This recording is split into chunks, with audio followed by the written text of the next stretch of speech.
Hello. This is the chap who normally comes on at the start of these podcasts, this time affecting a simply dreadful British accent, for if I don't miss my guess, you're listening to this as part of The Rack, the Icebox Radio Theatre's new podcast of fantasy and science fiction. And nothing says fantasy quite so much as an American actor attempting to sound like something he's not. Now, we love all of our listeners, of course, but we especially love those who have stepped through the velvet ropes to become a listening supporter. Castles and spaceships are quite inexpensive to render here in the world of audio, but petrol money for actors as well as new microphones and equipment are somewhat less so. So we continue to depend on you, the wonderful listener, to help us continue to bring these stories to the world. Simply go to our website, that's iceboxradio.org, and look for the word support across the top of the page there. On that page, you can learn all about our Patreon, you can learn about our membership program, or even just how to drop a $5 in the post. We're not picky. We just appreciate whatever kind attention you and your checkbook may be able to offer us. And now, since brevity be the soul of wit, I yield for this evening's presentation.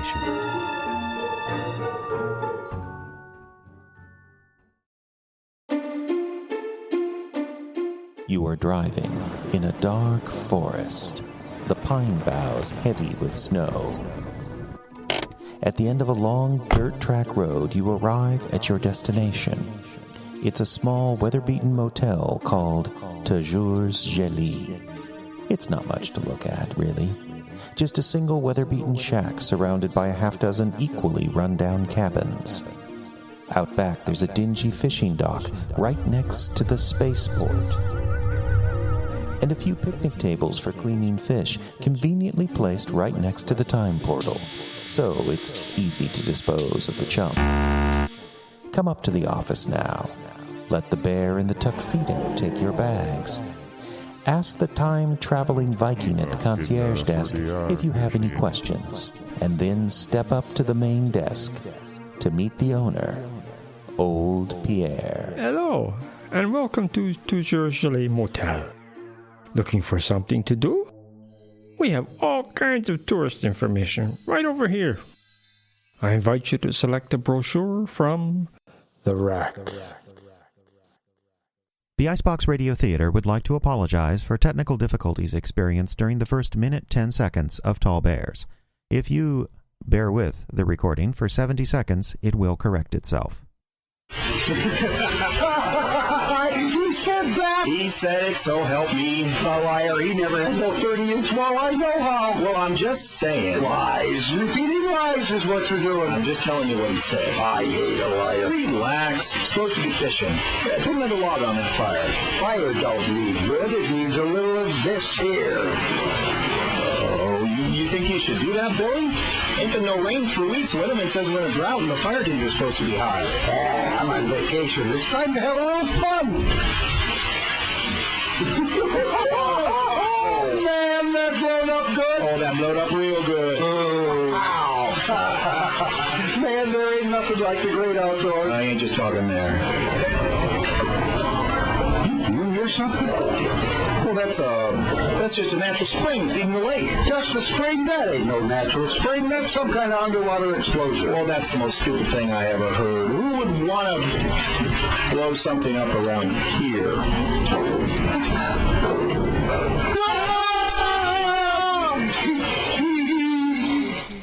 He put out the fire. Yeah, the fire. Ah!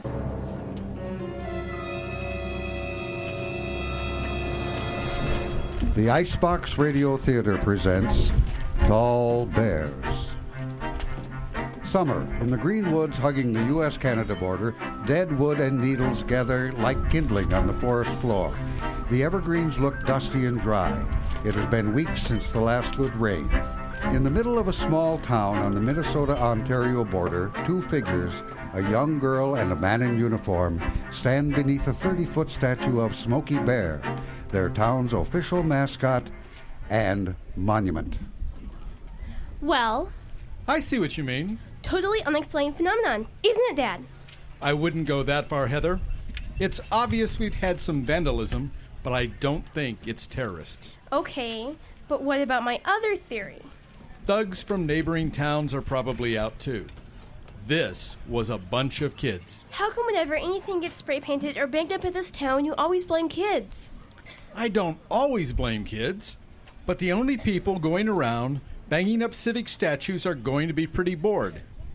And that describes the entire teenage population of this town all summer. That's not a motive. Correction. That's not a good motive. But this is Smokey Bear. This is our town statue. It's what goes on the t-shirts and the flag and even your uniform. Why would kids vandalize Smokey? I don't know. Ha! Validation. I didn't validate anything. I was just saying I don't understand why anyone, teenager, terrorist, or Hottentot, would vandalize a statue. Dad? I see them. Are they drunk? No, just a little excited. Sheriff, we finally found you. Billy, for the last time, I'm not the sheriff. I'm chief of police. Brad Robbins is the sheriff. I know, Sheriff. That's why we come to you. You came to me because Brad Robbins is the sheriff? Well, we come to you because we know you'll believe us. Yeah, Do I even want to know what this is all about? there's a monster in the lake. There's a what? We seen him. That's right. 50 feet tall if he's an inch. 60. And he come out of the lake last night and wham! Smashed out our campfire. Yeah, And he ripped up our tent. and 70 foot he wasn't, and he smashed my truck. That's right, yeah. Your truck? Yes, sir, flat as a pancake. Then what's that over there? That's my other truck. Uh-huh. Looks a lot like your old one, Billy. Yeah, well, I got particular taste in vehicles. Okay, boys. As much as I'd like to continue this conversation, if there is a monster in the lake, it falls under Parks Department jurisdiction. You gotta go talk to the rangers. The Rangers? But we don't know no Rangers. Friendly guys. They got those Smokey Bear hats and everything. Go see them now, okay? But we don't know. Ray, please get back in the truck that wasn't smashed by the monster and drive away. I've got enough problems without this. But Oh, come on. He's not going to believe us anyway. we seen. I know what we seen, but you can't talk to these people. They're too busy wasting taxpayers' money. But Ray, you ain't paid taxes in 10 years.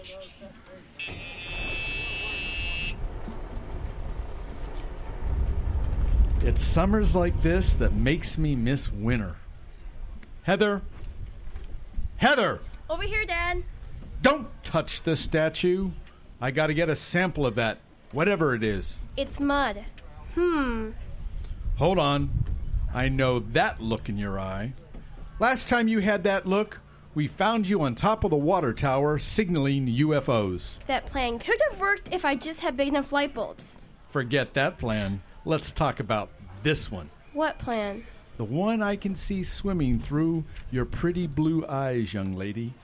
You are not going to go looking for lake monsters. Do you really think my eyes are pretty? I'm not going to mess around with this one, Heather. No searches, no borrowing the video camera, no monster hunts, period. But Dad, Heather? Can I at least go to the lake today? What for? Swimming. Just swimming. All right, just swimming, and I want you home by 5. Okay, if I had the video camera along, just in case. And if Heather. Kidding. No monsters, just the lake.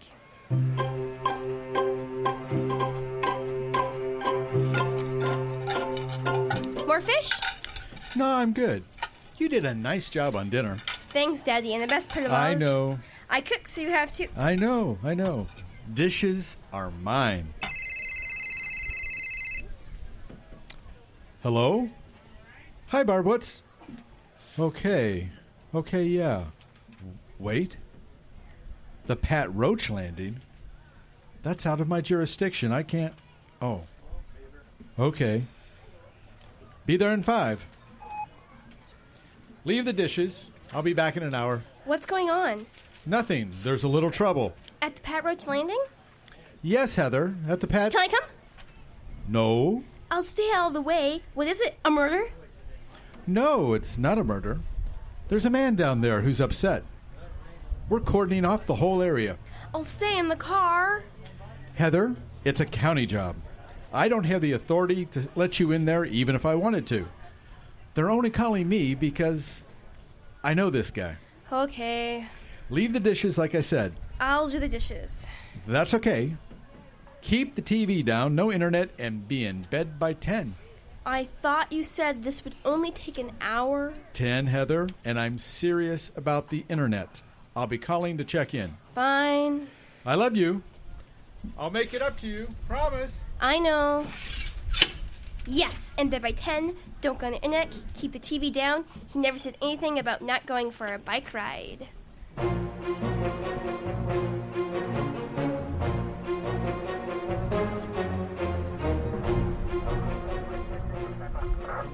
Negative K, nothing further. Just see a cabbie in the corner. Give me the gun, Billy. You don't believe me. None of you believe me. Them down at the tap, they laughed me out of the place. They're all laughing. We believe you, Billy. We just need you to put the gun down now. That's right. It's nothing to do with you, Billy. It's just a safety issue. Right. Just put the gun down. They don't believe me. Old Ray, who's seen it himself, he don't believe me. Well, tell me about it, Billy. What is it you've seen? You won't laugh? Do we look like we're going to laugh, Billy? We're just worried about you. That's right. Oh, Lordy, I'm seeing things, Sheriff. I'm seeing things like you wouldn't believe. It's Chief, Billy. I'm not Dan, shh. After I left the tap, I come down here to do some fishing. Right, we can see that. But I'm kind of upset, so I don't really catch nothing, and I decide, what's the use anyway? Get the gun. Billy, can I see that gun? Sure, Sheriff, here you go. So I says to myself, fine, I'll make a little shore lunch right down here by the river, and I'll use that good-for-nothing rod and reel as kindling. That's so? Get the cuffs. Got it. Billy, can you put your hands out in front of you like that? What, like this? That's perfect. Thanks. Don't mention it. Now, where was I? Oh, yeah, that rod. She's fiberglass and she'd melt more than burn, so I got the gas can for my truck and kind of helped it along. Billy, you didn't. I'm sorry. You know it's dry along there. You could have torched the whole shore. I know, but he wouldn't let me. Who? He come up off the river there. He come up booming and barging in, and he put the fire out, smashed my campfire, rocks and wood everywhere. And then you know what he said? What? He looked at me and he said, "Only you can prevent forest fires." I knew it! What was that? Oh, no. Dan, did you hear? Yes, that bush over there is doing a wonderful imitation of my daughter. My very, very grounded daughter. But Dad, did you hear him? It all makes sense. The mud on the face of the statue, the attack on these guys yesterday, and now tonight. Statue? What's she talking about? Wait, I know what she's talking about. I never thought of that before. But it makes sense, right? Everything points the same direction. Maybe some sort of radiation or toxic waste. It ain't that. It ain't that. Billy, calm down. I know what it is. I'm 1/8 Indian, you know. My grandma, she used to tell me about how everything has a spirit, every fish, every tree, and how if a man misuses the land, the spirits defend themselves. Barb, would you get him out of here? Sure. Thanks for your help, Dan. Come on, Billy. I'm sorry, Grandma. I see it all now. I shouldn't have played with matches or the gasoline. I'm sorry, Smokey. Heather, you are in so much trouble. Dad, you've got to listen to me on this one. You're kidding, right? UFOs and Bigfoot are weird.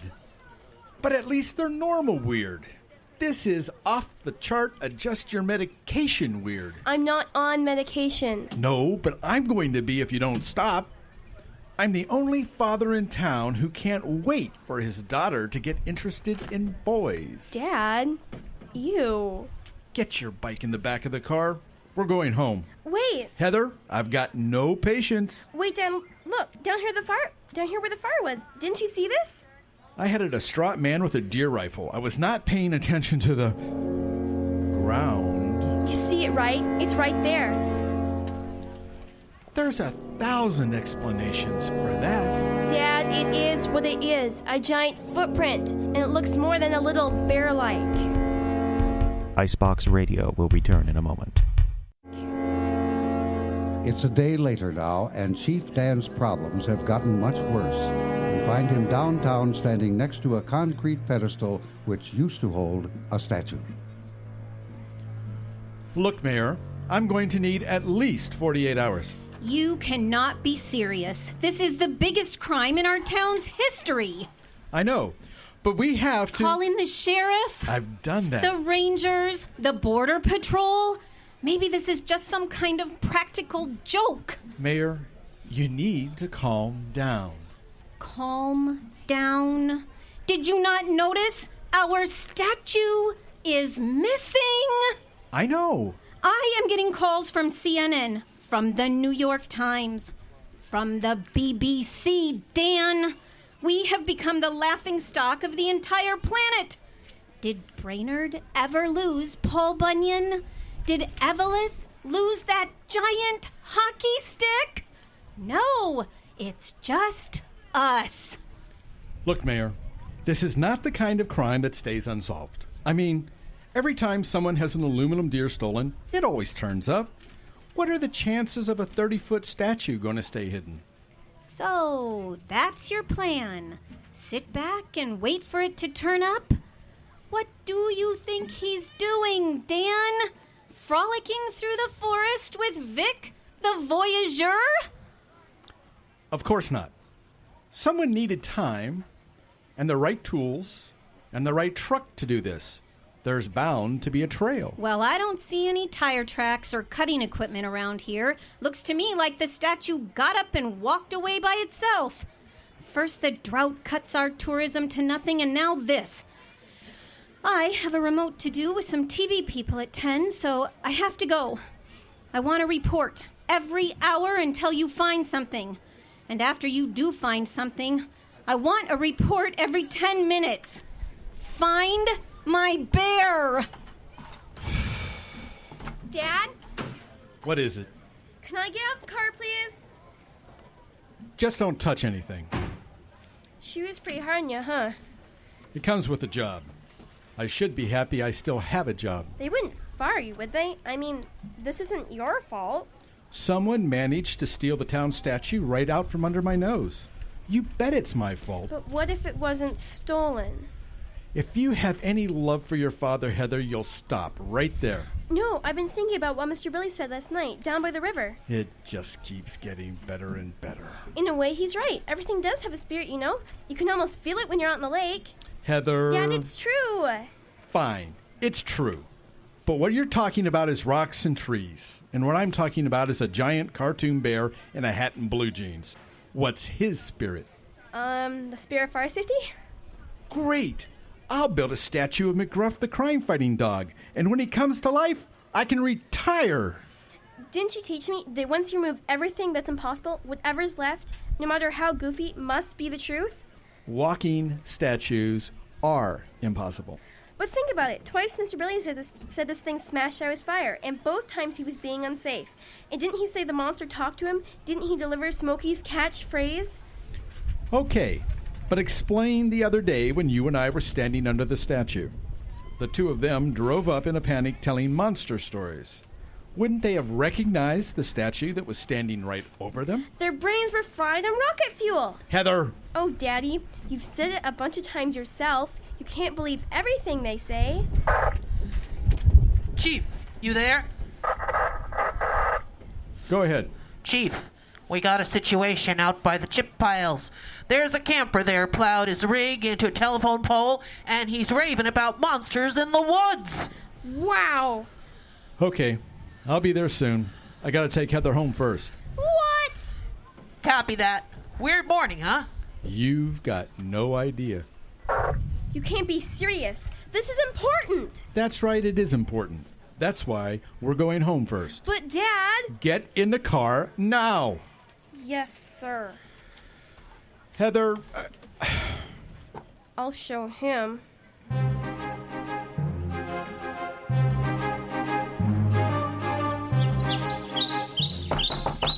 Hello? Miss LaRoche? Are you in there? What do you want? Whoa, you scared me. Oh, hello, Heather. Where's your dad? In town. I rode my bike out. Really? That's, 7 miles? Yeah, I need your help. Well, it sounds serious. I need a boat, one with an outboard.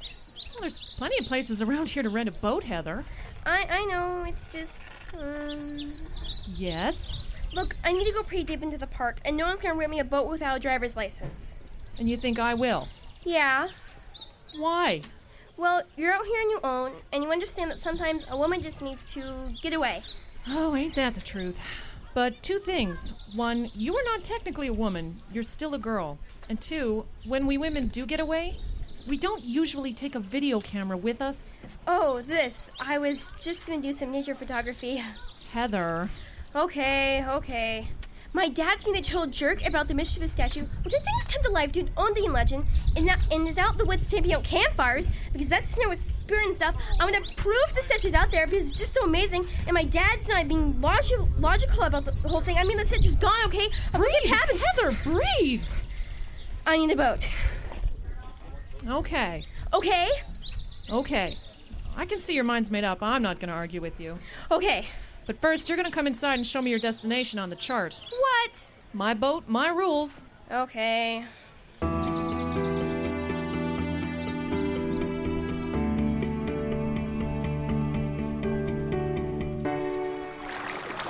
Okay. Testing 1, 2, 3, testing. Okay, it's 10:15 and it's finally getting dark. I'm ready to throw some wood in the fire and see if I can attract something. Loons sound really pretty tonight, not scary doll or anything. Okay, that's beginning to look good. I'll let go like this for a little while, then try some gas from the boat. I suppose I should make this as scientific as possible, since some people never accept the unexplained, unless it's completely documented. I think that for reasons beyond our knowledge, certain man-made objects are... No, that sounds stupid. Okay, when you remove everything that's impossible, what remains, however improbable, must be the truth, right? Right, and just because Smokey is made of concrete and paint doesn't mean he can't come to life. Right? Who has you, stupid bird? Oh, who am I kidding? Stupid Heather. Just another loon out in the lake. Just another loon who's going to be grounded for the rest of the summer. Ugh. Okay, if I'm going to be grounded, I'm going out in style. When you remove the impossible, no matter what remains... Whoa, big flames, Smokey, or whatever you are. Dangerous right here. I got more gas, I'm willing to use it. You better come and put this out before I feel any more like an idiot. Whoa. Wait a minute, flames got a little high there. Oh no, the one must have picked up. Bucket, there was a bucket. I get the fire out. Where's that bucket? Heather? Dad? What's going on? How'd you find me? You're just lucky I did. Lucy's over there in another boat. Get in with her. I'll get your stuff. Lucy, you told him. I wouldn't even have given you the boat if I knew you were going to burn down the island. Dan, I've got 2 buckets. We can set up a brigade and fight this thing. I guess we have to try. There! Over there's another flare-up. I see it. 1 more bucket, Heather. Here. Dan? Oh, it's no good. I know. It's just too dry through here. Get to the boats. Let me get the camera. Heather, get to the boats. It's a really expensive camera. Just let me. Heather! I'm okay, but I don't think I can reach the boat. She's cut off, Dan. I'm going to try and reach her. Dan, no. Even if you got through the fire, you'd both end up trapped. Heather, move out across the island. What? Turn and go to the opposite shore. We'll pick you up there. But it's running that direction. We'll get to you in time, we promise. Dad? Honey, do what Lucy says. We'll pick you up in 5 minutes. Now go! I'm such an idiot. How can this get worse? Hi! You aren't upset about this fire, are you? Okay, I'm sorry. I'll never have a campfire again. I'll just have cold cereal and trips, and I'll always feel the door before I open it. And I canoe everywhere. No more outboard motors. I want canoe with wind pals, just in case the metal one causes a spark. I'll never burn anything ever again. Just don't hurt me. Look, big fire over there!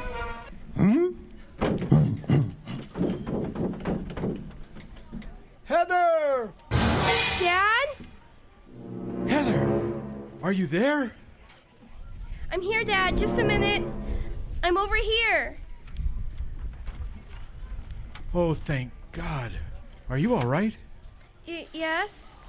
Get to that rock over there. I think I can pull right up to it. Daddy? What?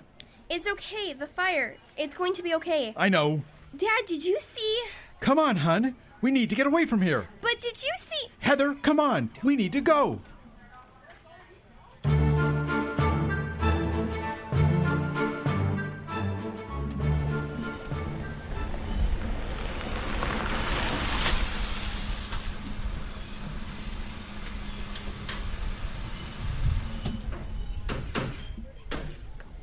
There it is.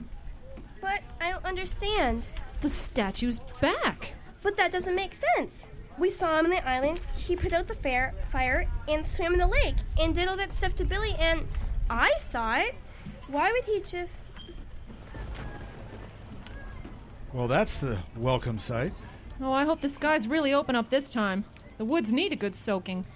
That's why he's back. Hmm? The rain. That's why he's back. While the drought was on, he had to protect the forest. If it rains, he won't have to anymore. Great. I burned down an island. I lost an expensive video camera, and no one's ever going to believe that this happened. Ever! Honey, What? I saw him too. You did? Mm-hmm. Lucy? Yeah, kiddo, I saw him. We have to tell somebody. We've got to make sure they all understand. This is amazing. This is incredible. No one's going to believe me, will they? I think all that matters now is that the fire's out, the statue is back, and we're all safe. But I want to prove it. Come on, honey. It's late. Thanks for the ride, Lucy. Oh, no worries. And hey, kiddo, if you ever need to talk about things, you come and see me, all right? All right. Lucy, are there more things on the lake this amazing? Oh, Heather, honey, all you have to do is look. They're everywhere. Tall Bears starred Neil Smith as Billy and the narrator, Jeffrey Adams as Ray and the monster, Ayla Nordstrom played Lucy, Karen Schickel was the mayor, Leanne Leighton starred as Barb the cop, Russ Carruthers played Dan, and Rachel Adams starred as Heather. Sound effects artists were Diane Adams, Karen Schickel, and Jeffrey Adams, and Stephen Adams was our engineer. Tall Bears was recorded at the Couchiching County Pioneer Picnic in Littlefork, Minnesota on August 5th, 2006.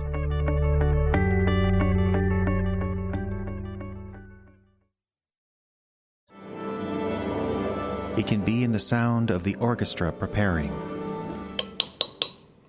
or in the sound of a sculptor working in stone, or even in the sound of laughter from inside a theater.